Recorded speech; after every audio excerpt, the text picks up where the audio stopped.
অতি দ্রুত সময়ের মধ্যে নির্বাচনী তফসিল ঘোষণা হতে যাচ্ছে।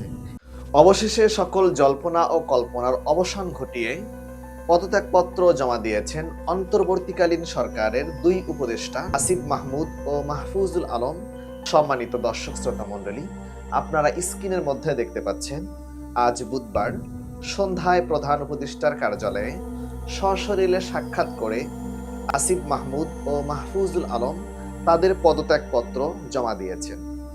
এই পদত্যাগপত্র জমা দেওয়ার মাধ্যমে আমরা একটি বিষয় স্পষ্টভাবে ক্লিয়ার হয়েছি, অতি দ্রুত সময়ের মধ্যে নির্বাচনী তফসিল ঘোষণা হতে যাচ্ছে এবং আগামীর বাংলাদেশ বিনির্মাণে কারা ক্ষমতার মসনদে আসতেছেন এইটা দেখার সুযোগ।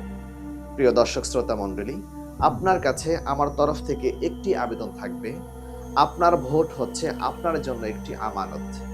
সঠিক ভোটাধিকার প্রয়োগের মাধ্যমে আপনি আপনার এই আমানতকে এমন একটি জায়গায় প্রয়োগ করবেন যারা পরবর্তীতে এই বাংলার ক্ষমতায় আসবেন। তাদেরকে এমন একজন ব্যক্তি নির্বাচন করবেন যারা দেশের জন্য, দেশের জনগণের জন্য কল্যাণ বয়ে আনবে। বিগত সরকারের ক্ষমতা এবং প্রশাসন সম্পর্কে আপনারা সকলেই অবগত আছেন।